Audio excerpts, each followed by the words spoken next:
guys, so a quick recap about our 7 steps in our EOC practice before you're on your way today, okay? So remember, of course, on your sheet of paper, you're gonna have the 7 steps on the front, the races on the back, so you're ready for your paragraphs, and then you're gonna draw the chart, okay? So we talked about how to remember that. WTF, right? W, write the 7 steps and the races. T, the chart.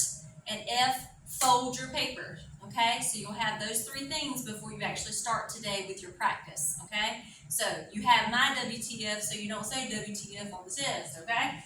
All right, so the 7 lucky steps, as you can see, the first thing is to write the title and author. So on your chart, so I'm going to toggle back and forth to the chart. So on your chart, remember, you write your title, you write your author, okay? Then you're going to read the questions, write keywords, and define your literary terms. So that would go here. And make sure that your numbers match up with the numbers that are on the actual test practice. Okay? Keywords, remember, cut the crap, get to the keywords that are important, and define your literary terms in typically 1 or 2 words. Then we're going to stop after each paragraph and write a hashtag. And that's why on this side, where you have the hashtags, there are no lines all the way across, because you're going to put hashtag 1, hashtag 2 all the way down, because we don't know how many paragraphs they're going to be, okay? Then our next step is write the summary and theme. And the easiest way to remember this is at the end of your paper. You're going to write the summary, well, what happened?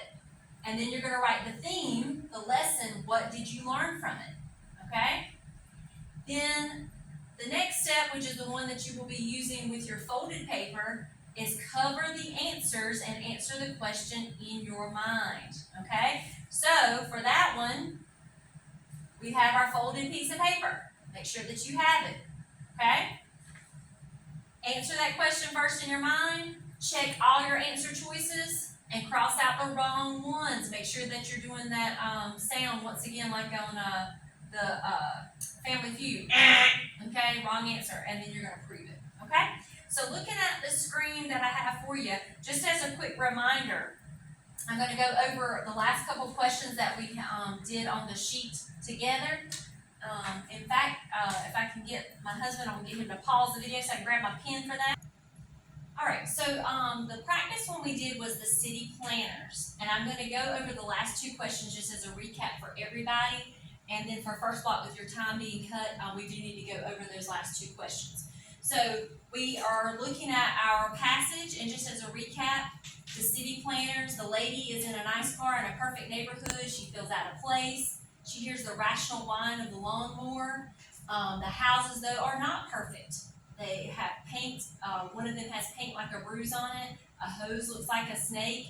Houses are going to fall. Nobody even notices. And then the last section was about the city planners in a panic because the houses are falling and they are unsafe, but they made money from that.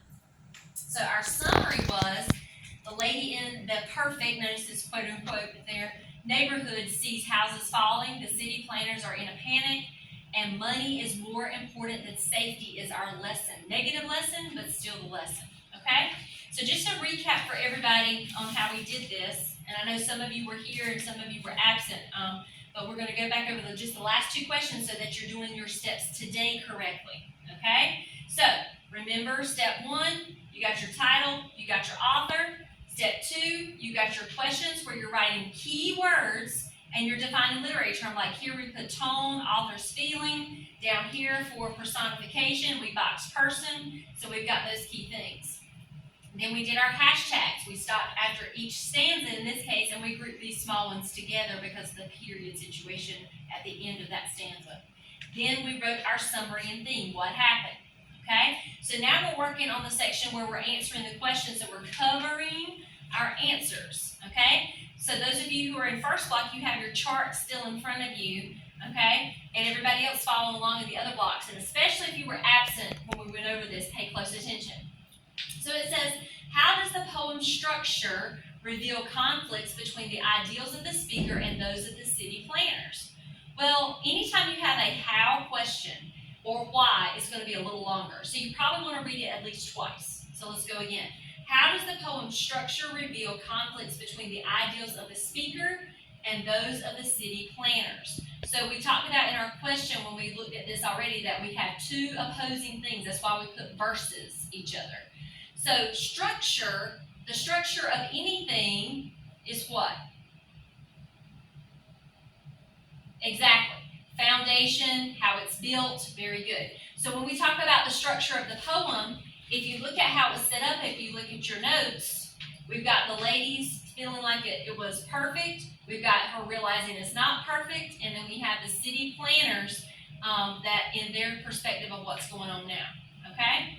So with that in mind, what we're going to talk about then is what is the best answer. So let's look at letter A. The speaker's complaints in the opening stanzas transition to the adverse description of the city planners in the last stanzas. Now, anything that's adverse is right, against, opposing each other, okay? Kind of like ball teams. This team versus this team. They're adverse to each other. Very good. So, you ask yourself, are the speaker's complaints opening at the beginning and then we go to the city planner's description in the end? That's what we just said, correct? So hold on to that one. All right, letter B. Each stanza provides lengthy descriptions of the city planner's thoughts and minimal description of the speaker's motivations.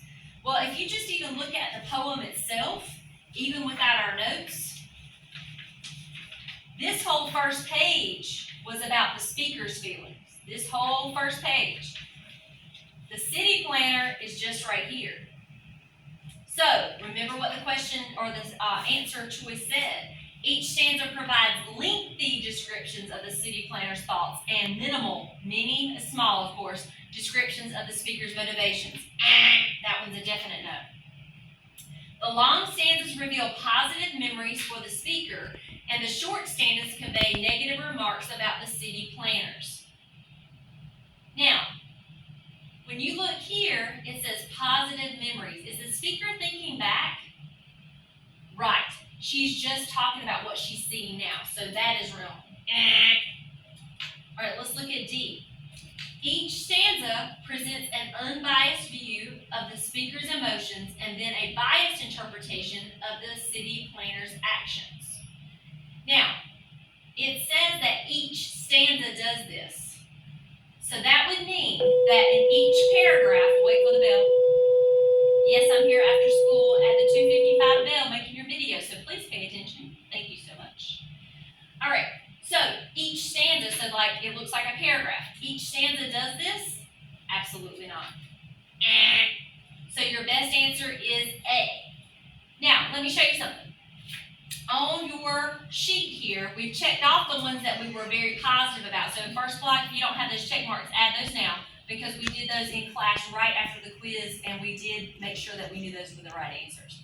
If you're on the state test, and as we're practicing these even today, if you're not sure, I want you to either put a star or a question mark or something here. So I would put like a big star and circle it, okay? Because you know that you want to go back and check it, okay? Because on the state test, you can flag the question and then go back. And if you have it starred like this, it's easy to see.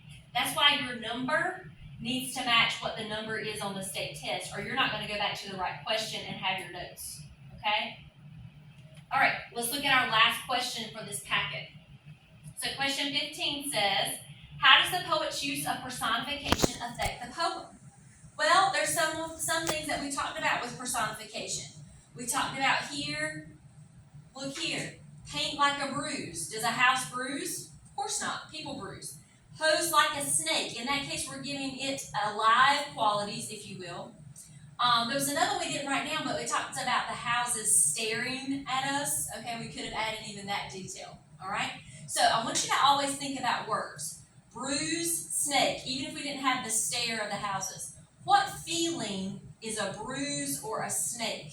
Positive or negative? Exactly. There's a feeling of negativity when you hear those words. So let's just get that feeling first. Anytime you're not sure, always classify the feeling of the words, okay? So letter A, once again the question. How does the poet's use of personification affect the poem? It directs the focus to the condition of the streets. Do we ever talk about the street except the fact that she's driving on it? Exactly, no. Wrong answer. Letter B. It introduces a sense of suspense and a negative tone. Well, we just said about the negative tones or negative words. I would hold on to that one. Hang on to that one. It reinforces sympathetic and emotional mood. Is she crying? Is she upset? Is she sympathetic to anybody? Wrong answer. So it's going to be either B or D, so check your D. It causes curiosity about what will happen to the houses. Now, I have some students that say, well, I was curious for sure what was going to happen to the houses, but look at the question. What is the question asking you? The question is asking you, what does the personification, how does it affect the poem?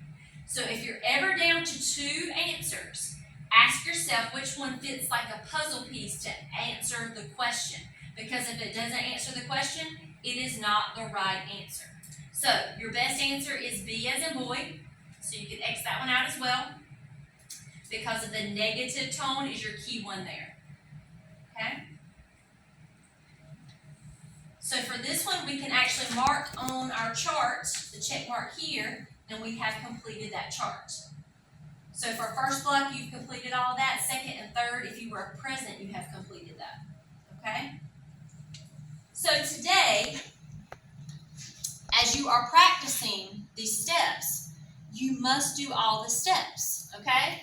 When we say cover the answers, you cover the answers. This is not a spectator sport. You're not watching it happen. You're doing the steps, okay? And the more you do it, the more comfortable you're going to be and the better you score on the exam. And that's the whole point, okay? So from start to finish, make sure that you're doing all the steps. So today you're going to practice writing the steps, writing the races, and doing the chart. If you haven't already, whichever order that is presented to you is fine.